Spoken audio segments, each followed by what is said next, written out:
രാജ്യത്തെ ദേശീയപാതകളിൽ ടോൾ നൽകാതെ യാത്ര ചെയ്യുന്നവർക്കെതിരെ കടുത്ത നടപടിയുമായി കേന്ദ്ര ഉപരിതല ഗതാഗത മന്ത്രാലയം. ടോൾ അടയ്ക്കാത്ത വാഹന ഉടമകൾക്ക് വാഹനവുമായി ബന്ധപ്പെട്ട പല സുപ്രധാന സേവനങ്ങളും ലഭിക്കില്ല. റോഡ് ഗതാഗത മന്ത്രാലയം പുറത്തിറക്കിയ പുതിയ ഭേദഗതികളിലാണ് ഇക്കാര്യം വ്യക്തമാക്കുന്നത്. ടോൾ കൃത്യമായി അടയ്ക്കുന്നത് ഉറപ്പാക്കാനും വെട്ടിപ്പ് ഒഴിവാക്കാനുമാണ് ഈ നടപടി. ഈ വർഷം അവസാനത്തോടെ AI അടിസ്ഥാനമാക്കിയുള്ള ടോൾ ശേഖരണം നടപ്പാക്കാൻ കേന്ദ്ര സർക്കാർ തയ്യാറെടുക്കുന്നതിന് മുന്നോടിയായിട്ടാണ് ചട്ടഭേദഗതിയുമായി കേന്ദ്ര സർക്കാർ എത്തിയത്.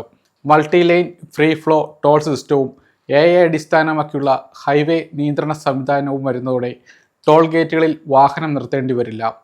80 കിലോമീറ്റർ വേഗതയിൽ വാഹനങ്ങൾക്ക് കടന്നു പോകാൻ കഴിയും.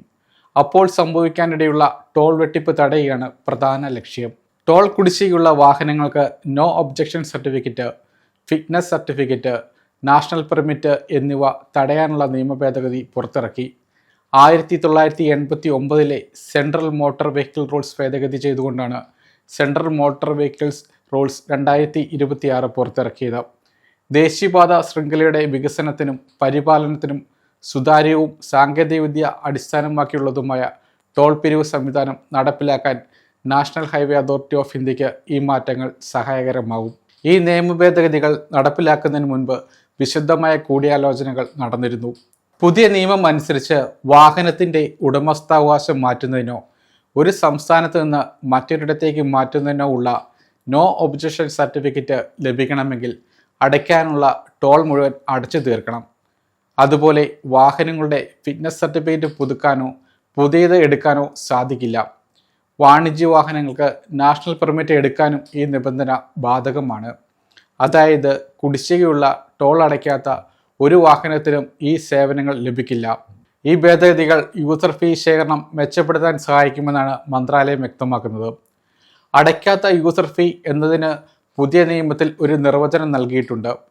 ഇലക്ട്രോണിക് ടോൾ കളക്ഷൻ സംവിധാനം വഴി ഒരു വാഹനം ടോൾ പ്ലാസ കടന്നുപോയതായി രേഖപ്പെടുത്തിയിട്ടും അതിൻ്റെ ഫീസ് ലഭിച്ചിട്ടില്ലെങ്കിൽ അതാണ് അടയ്ക്കാത്ത യൂസർ ഫീ ആയി കണക്കാക്കുന്നത്.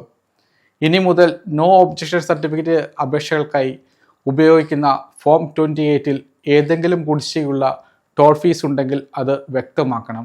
ഡിജിറ്റൽ സംവിധാനങ്ങൾ പ്രോത്സാഹിപ്പിക്കുന്നതിൻ്റെ ഭാഗമായി ഫോം 28-ൻ്റെ ചില ഭാഗങ്ങളിൽ നിശ്ചിത പോർട്ടൽ വഴി ഓൺലൈനായി സമർപ്പിക്കാനും പുതിയ നിയമം അനുവദിക്കുന്നുണ്ട്.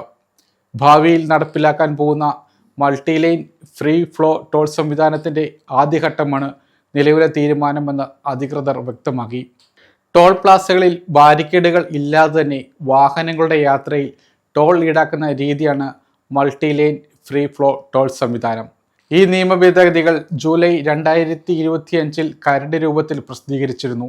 പൊതുജനങ്ങളുടെ അഭിപ്രായങ്ങൾ പരിഗണിച്ചാണ് അന്തിമ വിജ്ഞാപനം പുറത്തിറക്കിയിരിക്കുന്നത്. ടോൾ വെട്ടിപ്പ് തടയുക മാത്രമല്ല ലക്ഷ്യം, നിയമപരവും സാമ്പത്തികവുമായ കാര്യങ്ങളിൽ വ്യക്തത വരുത്തി വാഹനങ്ങളുമായി ബന്ധപ്പെട്ട സേവനങ്ങൾ സുഗമമാക്കാനും ഈ മാറ്റങ്ങൾ സഹായിക്കുമെന്നാണ് അധികൃതർ പറയുന്നത്. ടോൾ വെട്ടിപ്പ് തടയുന്നതിലൂടെ റോഡുകളുടെ പരിപാലനത്തിനും വികസനത്തിനും ആവശ്യമായ പണം കണ്ടെത്താൻ ഇത് ഉപകരിക്കും.